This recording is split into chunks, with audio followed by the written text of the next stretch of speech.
today on Yemen. I want to go straight to our Pentagon correspondent, Barbara Starr, who has some information about this. Barbara, what are you learning? Well, Suzanne, John Brennan, the president's top advisor for Homeland Security and Counterterrorism, told a Washington audience earlier today that, as he sees it, al-Qaeda in the Arab Peninsula, essentially al-Qaeda in Yemen, now is a bigger threat to the United States than al-Qaeda in Pakistan, the part of the terrorist organization, of course, run directly by Osama bin Laden. Brennan says al-Qaeda in Yemen is now the place to watch. They pose a larger threat, and that they are really trying to recruit not just Westerners, not just Americans overseas, such as the cleric Anwar al-Awlaki, but Americans here in the United States, trying to recruit them into al-Qaeda to carry out terrorist attacks. Of course, it was just yesterday that the U.S. government, issued a warning to be on guard during the holiday season. Suzanne? America's secret aims in Yemen are secret no more. As confirmed by a recent Wikileaks dispatch of classified diplomatic cables, U.S. Special Operations Forces are carrying out strikes against suspected terrorists in Yemen, and the Yemeni government is taking the credit. In exchange for Yemen's cooperation, the U.S. heavily finances the country's fragile government. But U.S. plans in Yemen go further than strikes. The military are discussing long-term bases and asking for more than $1 billion to fight al-Qaeda there. If Osama bin Laden had a dream for him and a nightmare for us, it was to involve us in inconclusive wars in distant lands that would cost us a fortune. There's a kind of an intelligence, national security bureaucracy that's fed in this country off fear, and Americans are irrationally scared. When the parcel bomb hysteria broke out in October, the U.S. 24-hour news machine did not fall short of feeding Americans' worst fears. A second suspicious package from Yemen was found at a FedEx facility. It's an ideal country for an organization like al-Qaeda. U.S. authorities believe al-Qaeda in the Arabian Peninsula is behind these shipments. The packages from Yemen gave rise to a lot of confusion as to whether they were really parcel bombs. But one thing was beyond doubt. The fear trigger has been pulled. Yemen was in the news as a terrorist hub. In a matter of days, the U.S. officially deployed Predator drones in Yemen and started talking about bases there. They deliberately overblow all of these incidents because there is a huge constituency, a huge business, national security business, which is paid for by the U.S. taxpayer. It's a way of capturing political support. It's a way of doing a lot of different things. But what it's not doing is defeating terrorism. The most generous estimates suggest there are perhaps several hundred al-Qaeda members in the poverty-stricken, strife-torn deserts of Yemen. U.S. Special Forces have been chasing them for years, causing dozens of civilian deaths. What the U.S. is doing in Yemen is really inflating the prominence of al-Qaeda in the Arabian Peninsula. This is a group that probably would have very little street value in the Arab street or the Muslim street if the United States wasn't propping up Anwar al-Awlaki as the sort of second coming of Osama bin Laden. I think it goes to show how little we've learned from the boogeyman days of Bush and Cheney, and how our own policies endanger us more in many cases than al-Qaeda's policies. On the surface, American leaders are motivated by the fear of one day receiving a parcel bomb. But some say the zest has other layers of motivation. You're not going to make the technology of a letter bomb go away by attacking what you think is al-Qaeda in Yemen. You're just going to make it move to another place. The U.S. government is basically very much into a marketing campaign to make these things look like the government is being effective. In light of modern U.S. wars and their coverage in the media, we've learned that the objective pros and cons of waging a military campaign can be muted whenever fear comes into the picture. And fear can justify almost anything. Ganesh Shakan, RT, Washington, D.C. Welcome to Global Government News. Today is Wednesday, December 22nd, 2010, and I'm Darko. Welcome to this War on Terror, Liberty, Sovereignty news segment. You just caught that little video there. Thought it was pretty informative. And man, that first lady that was on, I believe it was CNN, that was just totally ridiculous. But talking about Osama bin Laden, and most people believe he's dead.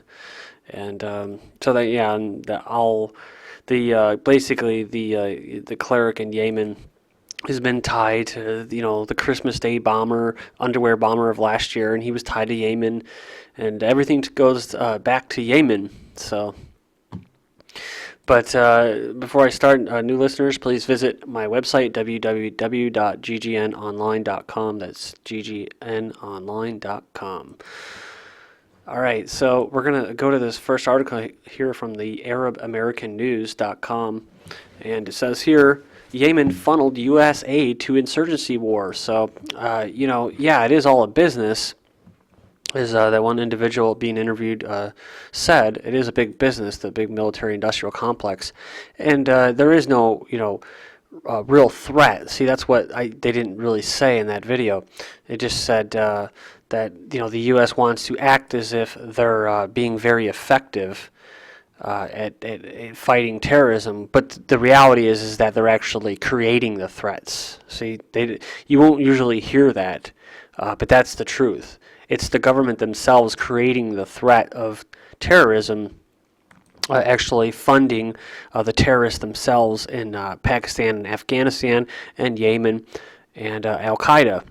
And that's who basically steers Al-Qaeda, is the intelligence agencies, all of them, because they're all global. They're not national sovereign intelligence agencies. They're all interconnected. And what is the purpose of this? Well, the purpose of this is, as we go through this transition, some people refer to it as a New World Order, and that basically there's going to be a lot of people globally that aren't going to like it, because they're going to lose their individuality. They're going to lose their sovereignty as an individual and as a nation, and their whole way of life is going to be changed. They're going to lose all their rights. They're not going to have free speech, much like we're seeing here in the United States. And if you are against this, well, then you are a terrorist. I will get into that as we move forward here and cover Attorney General Holder, who basically refers to Americans as terrorists. So that's what this is all built up for. And it says here, Yemen is diverting U.S. military counterterrorism assistance to an abusive military campaign unrelated to terrorist threats, a prominent human rights group has learned from Wikileaks. Human Rights Watch, and this keeps switching, it's kind of weird. Human Rights Watch said the U.S. diplomatic cables released by Wikileaks this month stated that Yemen in 2009 repeatedly diverted U.S.-supported Yemeni counterterrorism forces and possibly U.S.-supplied military vehicles to assist the government's fight against the northern Houthi rebels. And it says here, U.S. military assistance to Yemen more than doubled from $67 million to $250 million in 2010 and is expected to increase to $250 million in 2011 in response to efforts by Yemen-based al-Qaeda in the Arabian Peninsula to carry out attacks abroad. And we'll move down here. It says here, the leaked cables also confirmed that the U.S., not the Yemeni government, carried out missile strikes in December 2009 in the south of the country, including one that killed 42 local residents. And that's how you can help perpetuate this whole myth about terrorism, right? Or to help fuel it. Not only does the U.S. and the West basically fund these madrasas and radicalize Muslims, but they go ahead and they kill innocent civilians, and that just basically creates even more people that want to join this, quote, resistance. So we're going to move on here, and it says here, the WikiLeaks UK-trained Bangladeshi death squad cables portray U.S. ambassador as saying battalion could become country's FBI. The British government has trained a paramilitary force accused of hundreds of killings in Bangladesh, according to leaked U.S. embassy cables. Thousands tried to storm government building in Belarus. And here, Belarus cracks down on opposition. 7 presidential candidates who ran against the country's authoritarian leader could face up to 15 years in prison, and one was beaten so badly in the election's aftermath he is unable to walk, his lawyer and a human rights organization said. And a lot of stuff going on here, even in the Ivory Coast. They got these people, these dictators who are basically, according to them, they're actually helping the people to keep out the UN and all these World Banks and basically these NGOs and these world global bodies that want to basically take them over, and they feel as though they're protecting their people. South Korea wraps up live fire drill. It's December 20th. Koreans were close to war, the Chinese diplomat said, and this is from the 22nd. A top Chinese diplomat says the enmity between the two Koreas had come, quote, close to fighting a war as tension had mounted in the Korean Peninsula. Next one up is China seen defusing Korea. U.S. believes Beijing interceded with North and to ease standoff on peninsula. That's where the way they worded that. The U.S. government believes China intervened with North Korea to tamp down growing tensions on the peninsula. A sign official said that Beijing may be willing to take a tougher stance towards its erratic neighbor. So like I said before, this has nothing to do really with North and South Korea. It has to do with China and the West, and economic policies and trade, and in the South China Sea and the trade routes. South Korea holds massive new drills after North attack. So see, how the hell can a country keep doing this without the UN intervening or the U.S. telling them to stop? Well, I'll tell you why. Because, like I said, the South Koreans are basically United States, Israel, UK, basically the West, right? The EU. That's who the South Korea is basically backed by. So they're not going to cease. They're just going to keep going with these exercises, and then you're going to come out with bullshit like this. Excuse my language.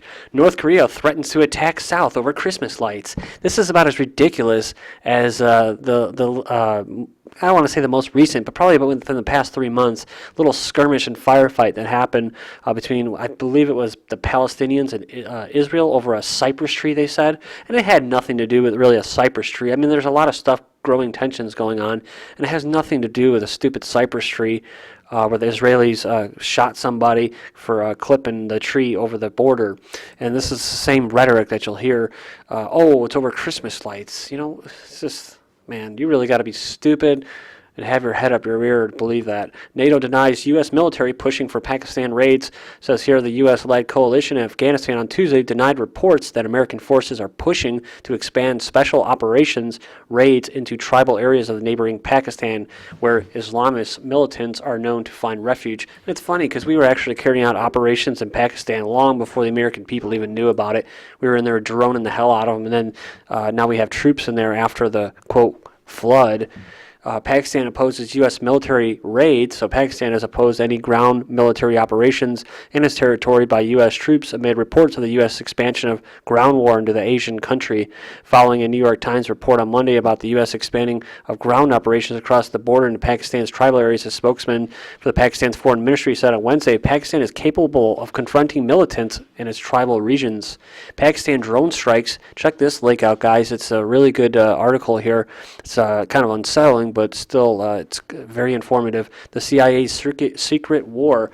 The number of drone strikes in Pakistan believed to be led by the CIA has doubled under the Obama administration in 2010, leading to hundreds of deaths. Channel 4 News maps a secret war. And you can go in here, and it pulls up all these from 2004 to 2008, 2009 to 2010, and all. So pretty bad. And the next one up here is NATO containers attacked in Pakistan. Pakistani militants have attacked 2 NATO supply containers carrying hardware for the U.S.-led forces stationed in Afghanistan, security officials said. And next one up here is Afghan civilian toll up 20%, UN report says. Like I said, a lot of civilians are getting stuck in the crossfire here on this war on terror, right? War of terror. Civilian casualties in Afghanistan rose by 20% in the first 10 months of this year compared with 2009, the United Nations said, with more than 3/4 killed or wounded as a result of insurgent attacks.